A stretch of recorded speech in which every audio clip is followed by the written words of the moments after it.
دكتور كريم، ممكن أسألك سؤال؟ اسأل. هي ليه دايما الناس الكبيرة بيجيلها جلطات في المخ؟ ده بيكون لها عدة أسباب، أهمها طبعا هو ارتفاع ضغط الدم ومرض السكر وارتفاع مستوى الكوليسترول في الدم وكمان المدخنين.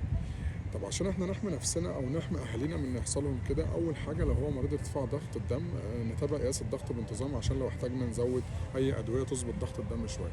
تاني حاجة هي مستوى الكوليسترول في الدم، لأن ده بيعمل تصلب شرايين، بيضايق الشرايين يعني، خصوصا الشرايين اللي واصلة للمخ، فده بيقلل مع الوقت يحصل سدة تامة فالشريان يتسد فيعمل جلطة. فاحنا محتاجين نتابع مستوى الكوليسترول في الدم، وده هي نمشي على أدوية للكوليسترول فهتقلل مستوى الكوليسترول فهتحميه من إن يحصل له جلطة في المخ. تالت حاجة هي مستوى السكر، وده هنعمل له تحاليل عشان نشوف مستوى السكر التراكمي ونبدأ نستخدم أدوية تقلل مستوى السكر.